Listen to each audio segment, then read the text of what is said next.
అరెస్ట్‌కి సమన్‌లకి attend కావడం నెగ్లిజెన్సీగా ఉండడం కారణం అనుకోవచ్చా? వన్ ఆఫ్ ది కారణం అనుకోవచ్చు మనం ఖచ్చితంగా. ఎందుకంటే అటెండ్ అయినప్పుడు, మన విషయాలు సేకరించినప్పుడు ఇంకా ఇతన్ని అరెస్ట్ చేసే అవకాశమే. రేపేంటంటే మనం అరెస్ట్ చేసినా కూడా చెప్పొచ్చు, నేను ఎన్ని సార్లు అటెండ్ అయ్యాను. అయినా కూడా ఇది కక్షపూరితంగానే చేస్తున్నారన్న దానికి బలం చేకూరుతుంది. కానీ ఇప్పుడేమవుతుందంటే ఇన్ని సార్లు ఇచ్చినా నేను ఇవ్వలేదంటే వాళ్ళేం చెప్తారంటే, ఈయనకు చట్టం అంటే భయమే లేదు, చట్టాన్ని ఈయన ఫాలో అవ్వడు. ఆ విధంగా కోర్టుని వాళ్ళ మనస్సును, కోర్టు యొక్క ఆలోచనలను మార్చే ప్రయత్నం కూడా చేస్తారు ఖచ్చితంగా. ఎందుకంటే మన ప్రవర్తన ఎలా ఉందన్న ఆధారం మీద కూడా కోర్టులు మన మీద అభిప్రాయాన్ని వాళ్ళు ఏర్పరచుకుంటారు. ఇది చాలా ముఖ్యమైన విషయం మనకి. సరే అంటే మనీ లాండరింగ్ చట్టం ఏం చెప్తుందంటే ఇప్పుడు ఈడీ ఫాలో అయిన రూల్స్ అంటే ఆయన్ని ఇంటికెళ్ళి ఇన్వెస్టిగేషన్ చేయడం, తర్వాత అక్కడే అరెస్ట్ చేస్తున్నామని చెప్పడం, ఇదంతా ప్రొసీజర్ ప్రకారమే జరిగిందంటారా? ప్రొసీజర్ ప్రకారం ఏంటంటే ఎవరైనా వ్యక్తిని అరెస్ట్ చేసిన తర్వాత వాళ్ళని ఎందుకు అరెస్ట్ చేశామని చెప్పేసి వాళ్ళకొక మెమో ఇవ్వాలి, వాళ్ళకొక డీటెయిల్డ్గా. ఆ తర్వాత ఆ వ్యక్తికి సంబంధించిన వ్యక్తికి కూడా తెలియజేయాలి. ఫర్ ఎగ్జాంపుల్ ఇంట్లో అరెస్ట్ చేసినప్పుడు వాళ్ళ ఇంట్లో ఉన్నవారు వారినే అడుగుతారు, మేము ఎవరికి మీ అరెస్ట్ గురించి ఇన్ఫామ్ చేయాలంటే, ఫర్ ఎగ్జాంపుల్ వాళ్ళ మామగారికి కానీ భార్యకు కానీ చేయమంటే వాళ్ళకి ఇన్ఫామ్ చేసి ఆ ఫామ్ వాళ్ళకి ఇచ్చి వాళ్ళ దగ్గర వాళ్ళ సంతకం కూడా తీసుకోవాలి. గ్రౌండ్స్ ఆఫ్ అరెస్ట్ మేము ఇన్ఫామ్ చేసాము. ఆ ప్రొసీజర్స్ అంతా యూజువల్గా ఫాలో అవుతారు. ఎందుకంటే ఆయన సీఎం స్థాయిలో వ్యక్తి. రేపు ఏంటంటే ప్రతి విషయం కూడా కోర్టులో చర్చకు వస్తుంది.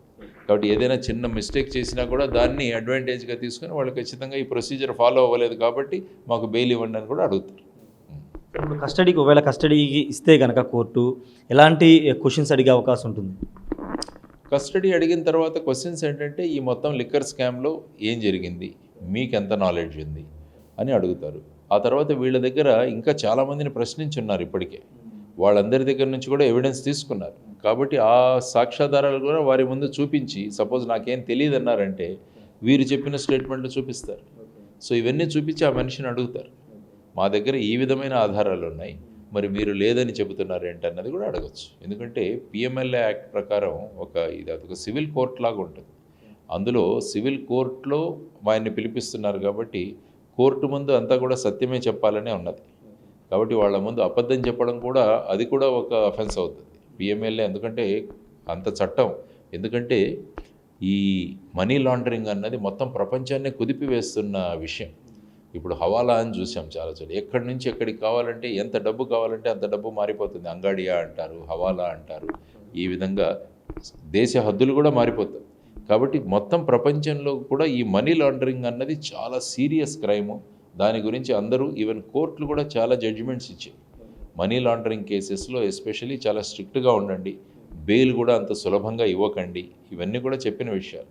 కాబట్టి అతి కఠినమైన చట్టము, ఇటువంటి చట్టాలు ఉన్నప్పుడు ఆ సంబంధించి మనం కూడా దాన్ని పాటించాలన్నది కూడా చాలామంది నేర్చుకోవాలి. కవిత అరెస్ట్ గురించి ఏం చెప్తారంటే, ఆమె స్కామ్లో లేవని చెప్తున్నారు. అక్కడ ఢిల్లీ స్థాయిలో జరిగినటువంటి స్కామ్కి తమకి సంబంధం లేదనేది ప్రధానంగా కవిత తరపున కానీ కవితకు సంబంధించిన పార్టీ వాళ్ళందరూ చెప్తున్నారు. మీరేం చెప్తారు? సాధారణంగా ఏ వ్యక్తి కూడా అదే చెప్తారు. సపోజ్ ఏ వ్యక్తిని అరెస్ట్ చేసినా నేనేం చేయలేదంటారు. కానీ ఇన్వెస్టిగేటింగ్ ఏజెన్సీస్ ఏమంటే దానికి సంబంధించిన సాక్ష్యాలు. ఎందుకంటే ఇటువంటి హై ప్రొఫైల్ వ్యక్తిని అరెస్ట్ చేస్తున్నప్పుడు ఏమాత్రం సాక్ష్యం లేకుండా అరెస్ట్ చేస్తే రేపు కోర్టులో ఫేస్ చేయాల్సి వస్తుంది. సో ఏదో నాకు అధికారం ఉంది కదా నేను అరెస్ట్ చేస్తున్నాను వెళ్తే వాళ్ళ అడ్వకేట్ రేపు మిమ్మల్ని క్రాస్ చేస్తారు. మీ బేసిస్ ఏంటి, ఎలా చేశారు? ఎందుకంటే సుప్రీంకోర్టు అనేక జడ్జిమెంట్లు ఉన్నాయి. కాబట్టి ఇవన్నీ కూడా దగ్గర పెట్టుకొని వాళ్ళు చేస్తారని అనుకుంటాం. కానీ చూద్దాం. ఫైనల్గా ఏంటంటే కవిత గారి మ్యాటర్లో కూడా సుప్రీంకోర్టుకు వెళితే వారు మేము ఇంటర్ఫియర్ అవ్వలేము, మీరు మళ్ళీ ట్రయల్ కోర్టుకే వెళ్ళండి అని చెప్పారు. సో ఎప్పుడైనా ఇన్వెస్టిగేటింగ్ జరుగుతున్నప్పుడు కింది కోర్టు ఏదైతే ఉంటుందో అది ముఖ్యం. ఎందుకంటే ఇన్వెస్టిగేషన్ చేయడానికి ఇన్వెస్టిగేటింగ్ ఏజెన్సీస్ని కోర్టులో అలౌ చేయాలి. లేకుంటే ప్రతి చోట కూడా వారిని ఆపేస్తుంటే మరి కేసు ఇన్వెస్టిగేషన్ ఏమవుతాయి? రేపు వాళ్ళు అదే అంటారు, మీరు స్టే ఇచ్చారు దానివల్ల చేయలేకపోయాం, మీరు ఆ విధంగా వాళ్ళకు మాకు కస్టడీ ఇవ్వలేదు దానివల్ల మేము అనేక విషయాలు తెలుసుకోలేకపోయాం, ఇవన్నీ కూడా అంటారు. కాబట్టి ఎప్పుడు కూడా ఇన్వెస్టిగేషన్ జరగాలన్నది ప్రయారిటీ. దానికి కోర్టు మీరు రాజ్యాంగబద్ధంగా ఉన్న విషయాలు ఏదైనా వైలేట్ చేస్తే, ఫర్ ఎగ్జాంపుల్ ఒకరిని అరెస్ట్ చేసి కొట్టారు, అప్పుడు అది రాజ్యాంగంగా అది థర్డ్ డిగ్రీ ఉపయోగించకూడదు. మీరు అరెస్ట్ చేస్తున్నప్పుడు అరెస్ట్ మెమో ఇవ్వలేదు, ఆ తర్వాత మీ దగ్గర కేస్ డైరీస్ సబ్మిట్ చేయలేదు, ఇలా రకరకాల విషయాలు ఉంటాయి. ఏవైతే లీగల్గా ఉన్న విషయాలన్నీ కూడా ఫాలో అవుతున్నంత వరకు కోర్టులు కూడా ఇంటర్ఫియర్ అవ్వవు. కోర్టులు ఎప్పుడు ఇంటర్ఫియర్ అవుతాయంటే చట్టబద్ధంగా ఉన్న విషయాలను మనం పాటించకుండా కేవలం మనకు అధికారం ఉంది కదా అని చేసినప్పుడు అప్పుడు కోర్టులు ఇంటర్ఫియర్ అవుతాయి. ఎందుకంటే వ్యక్తి స్వేచ్ఛ, వ్యక్తి స్వాతంత్రం అన్నది చాలా ముఖ్యం. ఆర్టికల్ 21 రైట్ టు లైఫ్ అన్నది కూడా చాలా ముఖ్యం. ఆ రాజ్యాంగబద్ధమైన హక్కులను కాపాడే బాధ్యత కోర్టుల మీద ఉంది.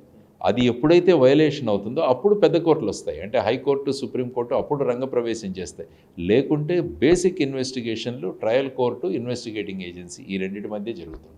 అంటే ఇప్పుడు కేసు తీవ్రత చూస్తే కనుక ఇప్పుడు ఒకవేళ ఈ అందరి సాక్షుల్ని విచారించారు కాబట్టి ఒకవేళ శిక్ష పడితే కేజ్రీవాల్కి ఏమన్నా ఎలాంటి టైప్ శిక్ష పడే అవకాశం ఉంది, కవితకి సంబంధించి ఎలా? సాధారణంగా ఇవన్నీ ఏంటంటే కాన్స్పిరసీ కేసెస్ అంటారు. కాన్స్పిరసీ అంటే ఏంటంటే అందరూ కూర్చొని ఇది నిర్ణయించి చేసిన, అందులో కొంతమందికి కొన్ని విషయాలు మాత్రమే తెలుస్తుంది. కాన్స్పిరసీ కేసు ఎలాగంటే, నేను ఫర్ ఎగ్జాంపుల్ విజయవాడ నుంచి హైదరాబాద్కు ట్రైన్లో వెళ్తున్నాను. నేను విజయవాడ నుంచి హైదరాబాద్ వరకు ప్రయాణం చేస్తాను. ఒక వ్యక్తి మధ్యలో ఎక్కుతాడు, ఎక్కడో ఎక్కేసి కొంత దూరం ప్రయాణం చేసి దిగిపోతాడు. ఇంకో వ్యక్తి ఇంకో చోటకి వెళ్ళి దిగిపోతాడు. వీళ్లకు కొద్ది విషయాలు మాత్రమే తెలుస్తాయి. కానీ ఏ వ్యక్తి అయితే విజయవాడ నుంచి హైదరాబాద్ ప్రయాణం చేస్తున్నాడో అతనికి మొత్తం తెలుసు. కాబట్టి ఈ కాన్స్పిరసీలో వీళ్ళందరూ సహభాగులు అవుతారు. నాకు ఇంత మాత్రమే విషయం తెలుసు, నాకు ఇంత విషయమే తెలుసు అని వాళ్ళు తప్పించుకోవడానికి. ఎందుకంటే 120B అన్నది వీటన్నిటిని కలుపుతుంది. కాబట్టి ఇందులో ఉన్న కేసులు ఏవైతే, సెక్షన్లు ఏవైతే ఉంటాయో అందులో శిక్షకు వీళ్ళందరూ కూడా పాత్రులు అవుతారు. వీళ్ళందరినీ కలిపే దారం ఈ కాన్స్పిరసీ. సో ఆ విధంగా చూసుకుంటే మినిమం ఐ థింక్ 7 సంవత్సరాల శిక్ష వరకు ఉంటుంది ఇందులో. అంటే వాళ్ళ మీద వేస్తున్నది అంటే ఈ సెక్షన్ కింద ఇంత పనిష్మెంట్ ఉంటుంది అన్నది మామూలుగా ఉంటుంది. ఐ థింక్ PMLA యాక్ట్ ప్రకారం చూడాలి నేను, సెక్షన్ 4 and 5 ఉంటుంది, ఆర్ 3 and 4 PMLA యాక్ట్లో. అది ఐ థింక్ పనిషబుల్ అనుకుంటాను. 3 years 7 years దాకా ఉందని నేను అనుకుంటాను. ఇప్పుడు మీ పార్టీ స్టాండర్డ్స్ అరవింద్ కేజ్రీవాల్ అరెస్టుకు సంబంధించి ఒక ముఖ్యమంత్రి స్థాయిలో ఉన్న వ్యక్తిని ఈ విధంగా అరెస్ట్ చేయడం పట్ల మీ పార్టీ ఏం చెప్తారు? అంటే ముఖ్యమంత్రి స్థాయిలో ఉన్న వ్యక్తిని అరెస్ట్ చేయడం ఇది ప్రథమం కాదు. మొట్టమొదటిసారిగా సిట్టింగ్ ముఖ్యమంత్రిని అరెస్ట్ చేసింది జయలలిత. ఆ తర్వాత వచ్చేసి హేమంత్ సోరెన్ మన జార్ఖండ్, వీరు 3rd ముఖ్యమంత్రి. సో ఆ విధంగా సిట్టింగ్ వారిని చేయడం అన్నది అనుకుంటాను. ఐ థింక్ లాలూ ప్రసాద్ యాదవ్ గారితో ఏమైంది, అప్పుడు రాబ్రీ దేవిని సీఎం చేశారు, అప్పుడు ఆయన సిట్టింగో కాదో ఇంకా అది క్లారిఫై చేయాలి. సో ఆ విధంగా చేయడం వల్ల ఏమవుతుందంటే, అంటే ముఖ్యమంత్రి స్థాయిలో ఉన్న వ్యక్తులు ఫైనల్గా వారు చేశారా లేదా అన్నది రేపు కోర్టులో జరిగిన తర్వాత తెలుస్తుంది. కానీ ఈ విధమైన అలిగేషన్స్ రావడం అన్నది కూడా చాలా జాగ్రత్తగా ఉండాలి. ఎందుకంటే ఆ స్థానాల్లో ఉన్నవాళ్ళు, ఆ పొజిషన్లో ఉన్నవాళ్ళు ప్రతి విషయాలు కూడా ట్రాన్స్పరెన్సీ చాలా ముఖ్యం. ముఖ్యంగా ఏంటంటే అరవింద్ కేజ్రీవాల్ గారు అవినీతికి విరోధంగా ఆయన యాక్ట్ చేసే వ్యక్తి. అది జన లోక్పాల్ తీసుకురావడానికి అన్నా హజారా గారితో కలిసి సత్యాగ్రహాలు నిర్వహించారు. కాబట్టి ఆయన మీద ఫోకస్ ఇంకా ఎక్కువగా ఉంటుంది. సో ఆయన మీద ఇటువంటిది రావడం అన్నది అది దురదృష్టకరం. అది పొలిటికల్ రీజన్స్ వల్ల అయిందా లేకుంటే అని వాళ్ళు వాదిస్తున్నారు. కానీ జనరల్గా ఏ ఆధారాలు లేకుండా ఏ ఇన్వెస్టిగేటింగ్ ఏజెన్సీ ఆ విధంగా ఎవరినో పొలిటికల్ బాసెస్ని వాళ్ళను ఖుషి చేయడానికి, వాళ్ళని సంతోషపెట్టడానికి చేయదు. ఎందుకంటే రేపు వాళ్ళు ఎదుర్కోవాలి కోర్టులో, పొలిటికల్ వాళ్ళు వెళ్ళిపోతారు. కానీ ఫైనల్గా అక్కడ కోర్టులో సమాధానం చెప్పాల్సిన వాళ్ళు ఆ ఏజెన్సీలో ఉన్నవాళ్ళు. సో ఆ విధంగా చేసుకుంటూ పోతుంటే చూద్దాం ఈరోజు కోర్టులో ఏమవుతుందో. తర్వాత ఈవెన్ సుప్రీంకోర్టులో కూడా వారి అప్లికేషన్ కన్సిడర్ చేస్తామని చెప్పారంటే ఈ అరెస్ట్కి సంబంధించి. సుప్రీంకోర్టు ఏ విధమైన నిర్ణయం తీసుకుంటుందో. కానీ కవిత గారి కేసులో ఇచ్చిన సుప్రీంకోర్టు నిర్ణయం వల్ల ఏముందంటే అది ఈయనకు కూడా వర్తిస్తుంది. మీరు వెళ్ళి ఏం చెప్పుకోవాలో అది మీరు ట్రయల్ కోర్టులో చెప్పుకోండి. ఏదైతే PMLA కోర్టు ఉందో, రాస్ ఎవెన్యూ కోర్టు, అక్కడికి వెళ్ళి మీ కోర్టులో చెప్పండి అని సుప్రీంకోర్టు కూడా అంటుంది. ఎందుకంటే నేను ముందు చెప్పినట్టు ఇన్వెస్టిగేషన్ స్థాయిలో కోర్టు ఉన్నప్పుడు పెద్ద కోర్టులు అంతగా జోక్యం కలిగించుకోవు. అన్లెస్ రాజ్యాంగబద్ధంగా ఉన్న హక్కులకు ఎక్కడైనా భంగం కలిగితేనే అప్పుడు వస్తాయి. కానీ అదర్వైజ్ స్మూత్ ఇన్వెస్టిగేషన్ కోసం ఈ కోర్టులన్నీ కూడా లోవర్ కోర్టుకు వెళ్ళమని చెబుతాయి. ఇది కక్ష సాధింపు అరెస్ట్ అనేది ప్రధానంగా కాంగ్రెస్ పార్టీ మద్దతు ఇస్తున్న కాంగ్రెస్ పార్టీ కానీ విపక్షాలు కానీ చేస్తున్నటువంటి ప్రధాన ఆరోపణ. బీజేపీ కక్ష సాధింపు చర్యలో భాగంగానే ఎలక్షన్ ముందు అరెస్ట్ చేశారనేది వాళ్ళు చెప్తున్నారు. ఎలా ఉంటుందంటే రాజకీయ పార్టీలు వాళ్ళు అధికారంలో ఉన్నారో విపక్షాల్లో ఉన్నారో దాని మీద ఆధారపడదు.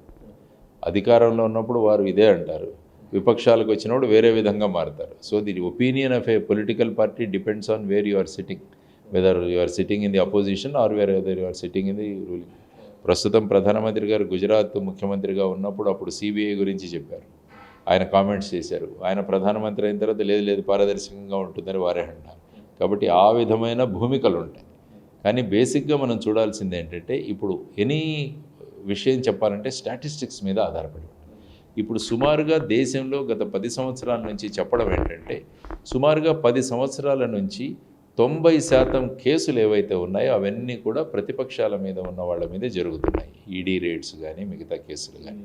తర్వాత ఎవరైతే అపోజిషన్ నుంచి పాలకపక్షంలో జాయిన్ అవుతారో వాళ్ళ మీద ఉన్న కేసులు చాలా మందగతిన జరుగుతున్నాయి అన్నది కూడా అంటున్నారు.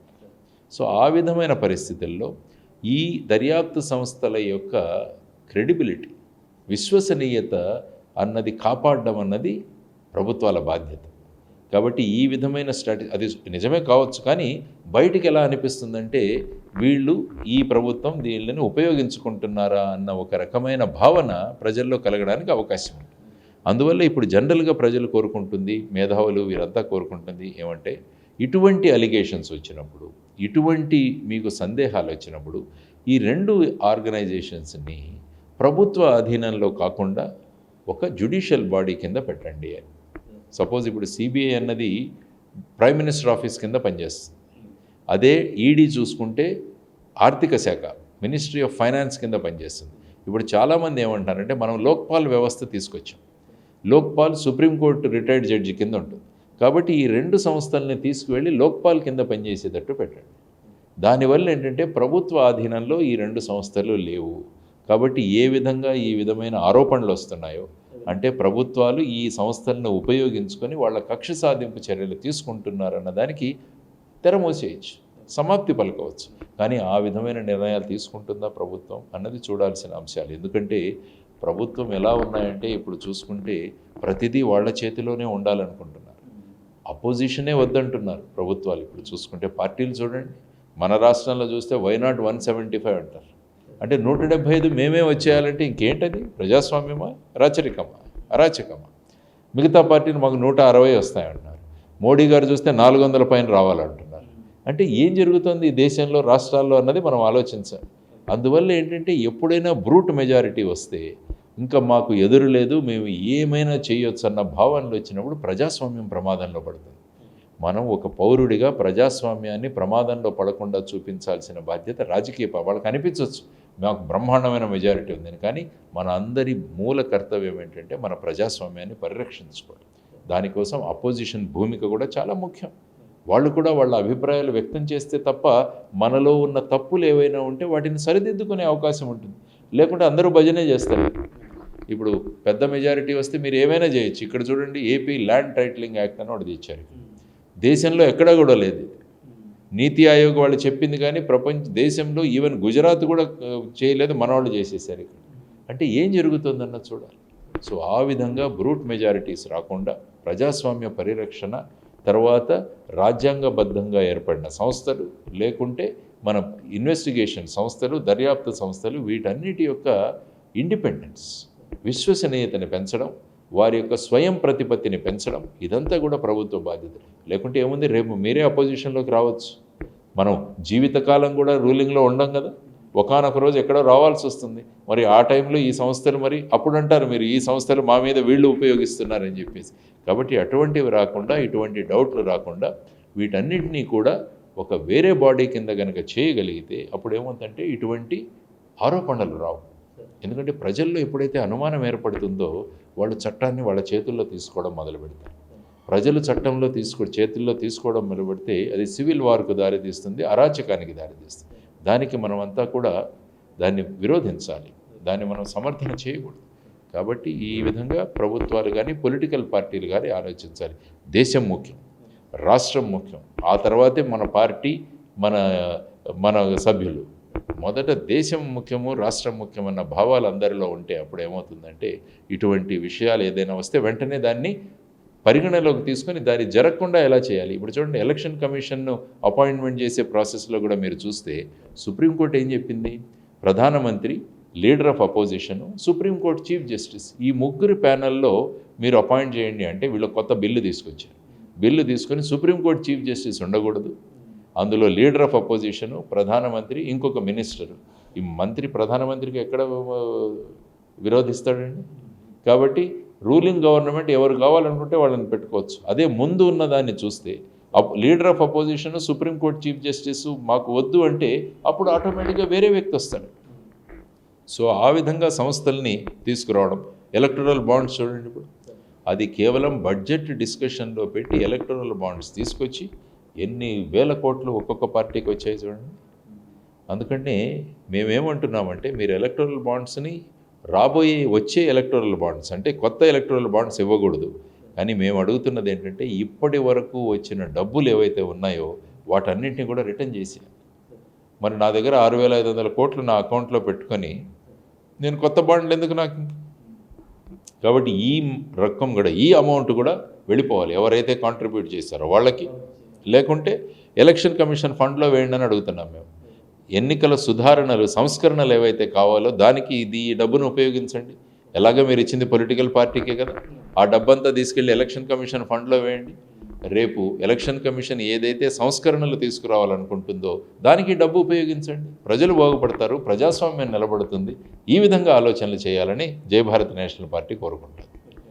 సార్ మొత్తంగా ఒకటే చెప్తున్నారు, అరవింద్ కేజ్రీవాల్ కవితకు సంబంధించి ఇన్వెస్టిగేషన్ ప్రాసెస్ జరుగుతుంది కాబట్టి ఆ కోర్టులు అంటే కింది కోర్టుల్లో నిర్ణయాలను బట్టే వాళ్ళ తర్వాత స్టెప్స్ అని తర్వాత ప్రొసీజర్ ఉంటుందని జేడీ లక్ష్మీనారాయణ చెప్తున్నారు, మాజీ జేడీ లక్ష్మీనారాయణ చెప్తున్నారు. ఏదేమైనప్పుడు ప్రస్తుతం దేశవ్యాప్తంగా ఈ కేసు అయితే సంచలనం సృష్టిస్తుంది. కవితకు సంబంధించి కానీ అటు కేజ్రీవాల్కి సంబంధించి కానీ ఫర్దర్గా ఎలాంటి అప్డేట్ ఉంటుందనేది చూడాల్సిన అవసరం ఉంది. మరోవైపు అంటే ప్రజాస్వామ్యంలో ఒక పార్టీకి మెజారిటీ ఇవ్వడం ద్వారా ఇలాంటి ఇష్యూస్ అన్నీ వస్తున్నాయి. ఖచ్చితంగా రాజకీయ కక్ష సాధింపు చర్య భాగంగానే ప్రతిపక్షాలు చెప్పడం కరెక్టే, కానీ అధికారంలోకి వచ్చిన తర్వాత వాళ్ళు కూడా అదే చేస్తున్నారు కాబట్టి ప్రజలు కొంత విశ్వసనీయత కోల్పోతున్నారని చెప్తున్నారు.